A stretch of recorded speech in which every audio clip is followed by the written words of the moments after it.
Araw po sa inyong lahat, mga ginigiliw naming mga taga-subaybay. Ako po si Rex.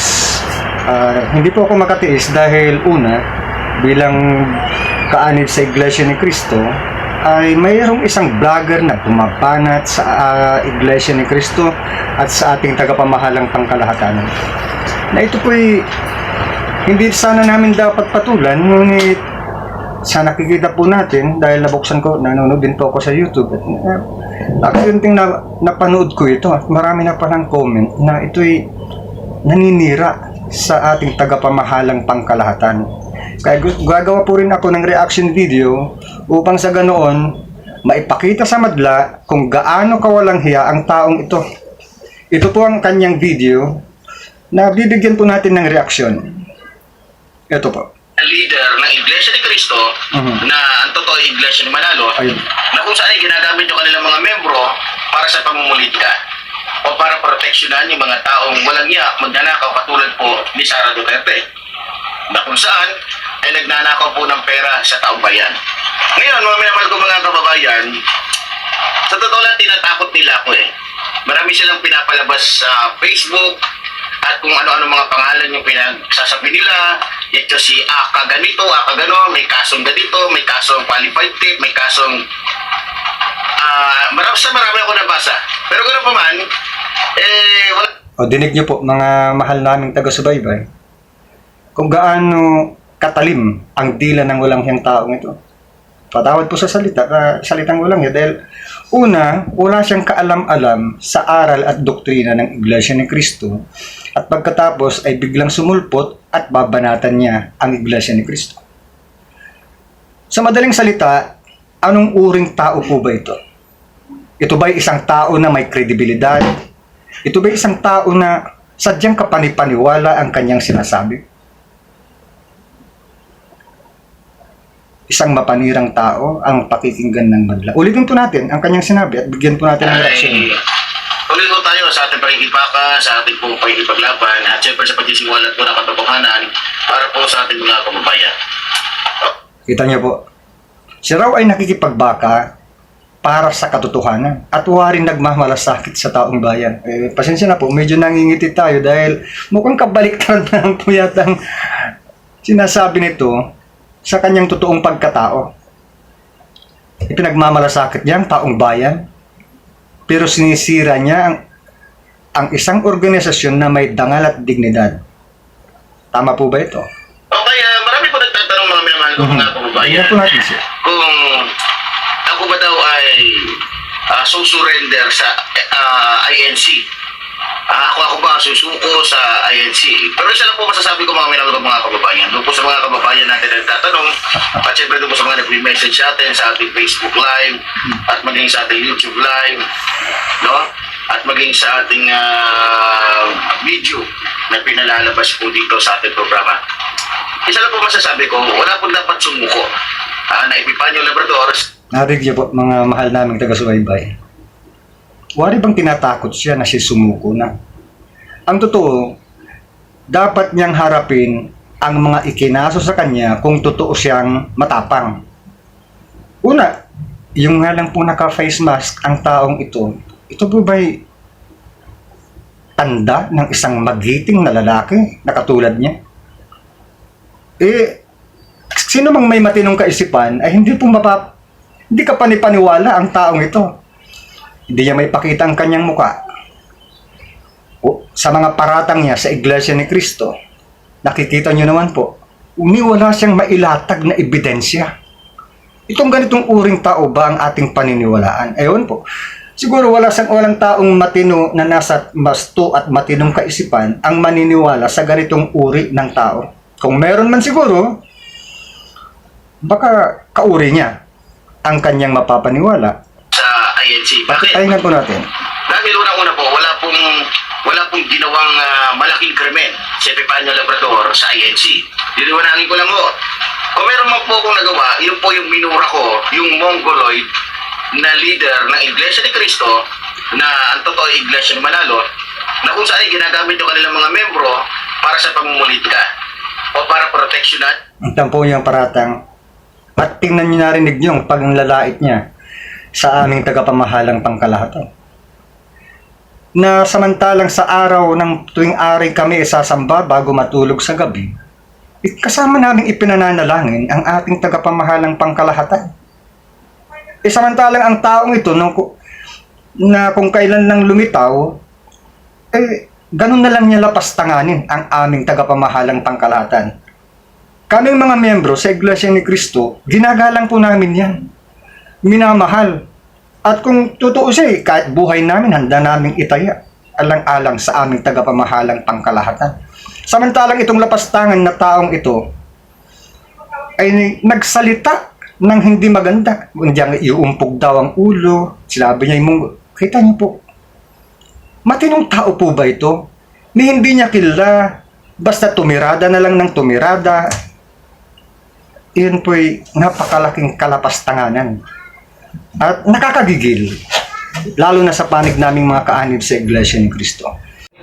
Pero ganun talaga. So, Kaya kung ganitong uri ng tao ang paniniwalaan ng iba, bagsak ang comprehension ng karamihang Pilipino. Kaya siguro ako'y naniniwala na dahil maraming mga bata ngayon, kung ganitong uri ng kaisipan ang maitatatak sa isipan ng mga bata, abay kawawa naman po. Lalo na yung mga batang nakakarinig sa ganitong pagmumura. Naintindihan niyo po bang ibig kong sabihin? Siya po yung uri ng tao na kung naalala po ninyo, yung kwentong pambata noong unang panahon na narinig ko na sa matatanda, yung kwento ng ahas at ang unggoy. Siyempre, nagkita sila sa gubat. Nung nagkita sila sa gubat, tawa ng tawa itong si ahas. Pinagtatawanan niya itong si unggoy. Aba, ang haba ng buntot mo, unggoy. Nawari kapintasan yung haba ng buntot ng unggoy sa ahas. Tawa siya ng tawa. Nililibak niya. Pero ano pong makikita natin? Si ahas, hindi niya makita yung kanyang sarili. Na mula ulo hanggang sa kanyang dulo, puro siyang buntot. Ganun po. Ganon kauri, ganong uri itong si Epifanio Labrador. Nanlilibak, pero hindi niya tinitingnan ang kanyang sarili. Kung ano siya sa lipunan. Patuloy, pakinggan pa po natin at ng ating masupalpal. no? So, alam naman natin ang laro ng INC. Kaya nga, sa totoo lang, kahapon, habang wala po kuryente, pinag-aralan ko po yung video na pinasa sa akin ng ating mga kababayan. Ito po'y tungkol po kay Brother Eli Soriano. Doon ko po natuklasan at lalo kung... Kita niyo po. May pinagkukuha ng source yata to. Nabanggit niya ang isang dating pumanaw ng mangangaral na ang pangalan ay Brother Eli. Nawaring yung karunungan ng mangangaral na yun, waring kasing dunong niya, bagamat alam nating malayo naman po. Pero dun sa pagmumura, dun sa panglalait, medyo nakakahawig po sila. Di po ba? Yung mga matandang mangangaral noon, kung di pa di nyo alam, pag nagsalita siya ng mga foul words, tapos susundan niya ng talata ng Biblia. Kung hindi pala suri ang tao, abay, mapapaniwala niya. Di po ba gano'n ang ugali din ng dyablo? Anong ugali ng dyablo? Baliktarin ang salita ng Diyos. Baliktarin ang totoong pangyayari. Gagawa, dudugtungan, iimbentuhan. Ito siguro kung ito may pabrika to ng kasinungalingan, yumaman na to ng husto Dahil parang ganito ang uri ng pagkatao ng taong ito. Ako po'y kaanib sa Iglesia ni Cristo. Masakit. Pero ngayon parang nakakatawa na rin siya ngayon dahil pinanood ko lahat ng panglalait niya sa Iglesia ni Cristo na doon umpisa talaga nakakagigil. Walang matinong tao na pag narinig mo yung ganyan, parang manggigigil ka talaga Kaya nga po tayo lumabas ng ganito para depensahan ang Iglesia ni Cristo na aming kinaaniban. Hindi kami papayag na may isang tao na lalapastanganin ng aming tagapamahalang pangkalahatan. Dahil mahal na mahal po namin yan. Una, tuloy po natin ang kanyang mga pananalita. Nagkaroon ng idea dito po sa INC Aha. o sa Iglesia ni Manalo Okay? kung gaano sila ka tulongges at kung paano ginagamit nila ang kanilang mga membro para manguyo. So, yung history ni yung talang buhay po ni Brother Eli Soriano, kung mapapakinggan po ninyo mga minamahal kong mga kababayan, at kung mapapanood ninyo, matindi po pala ang naging karanasan ni Brother Eli Soriano dito po sa Iglesia ni Manalo. Dahil sa hindi nila kaya at nasisiwalat yung baho nila, yung maling aral nila, yung taliwas sa Biblia na aral nila, gusto nilang ipapatay si Brother Eli Soriano. Ngayon, dahil hindi nila kaya ipapatay si Brother Eli Soriano, alam niyo po ba kung ano nangyari? Ginawa nila ng istorya. Ginawa nila ng kaso. Tanyo po. Pati yung tapos ng mga pangyayari sa nakaraan, inuungkat ng taong ito. Anong kanyang layunin? Ang layunin niya, kumuha ng simpatya sa mga tao. Halimbawa, maaring makuha ng taong ito ang mga taong may galit sa iglesia. Nasa totoong buhay po tayo. You cannot please everybody. Ika nga. Sinong kakampi sa taong ito? Sinong susulsul sa kanya? Halimbawa, na waring nagsasabi ng totoo pero banaag na banaag ang kasinungalingan sa kanyang bibig. Pero iniuugnay niya ang kanyang sarili na wari bagang inapi ng Iglesia ni Cristo. Yung matandang mangangaral noon. Samantalang ang pagkakatulad ng dalawang ito, sila ang unang bumabanat. Pero nung pinatulan yung banat nila, anong ginawa? Gaya ng ginagawa niya ngayon, magtatago. Takot harapin ang kanyang mga kaso. Ganitong uri po ba ng tao ang inyong pakikinggan, mga kababayan? Ito ba ang tao na may kredibilidad? Banaag na banaag po ang kasinungalingan. Kaya kung papaniwalaan po natin ito, maraming maaakay ito sa kasinungalingan niya. Yun po naman po hindi namin siguro papayagan na hindi kami dumepensa sa aming pananampalataya na aming ipinaglalaban. Ang ganitong uri ng tao po ba ang pakikinggan niyo? Bungad pa lang ng kanyang pagsasalita ay may kaakibat ng pagtutungayaw, pagmumura. Sa tayong mga magulang, hindi natin tinotolerate yan na halimbawa yung ba anak mo, narinig mong ganito, nagmura dahil sa impluensya ng paligid. Hindi ka papayag na yun ay makalakhan niya, maging ugali niya. Bakit? Masama yun. Masama. Kaya, teka, babasa po tayo ng talata sa Biblia. Teka, bubuklatin ko po ito. Upang sa ganun makita natin kung sa kanya lalapat itong talata ng Biblia na ating babasahin. Andali lang po.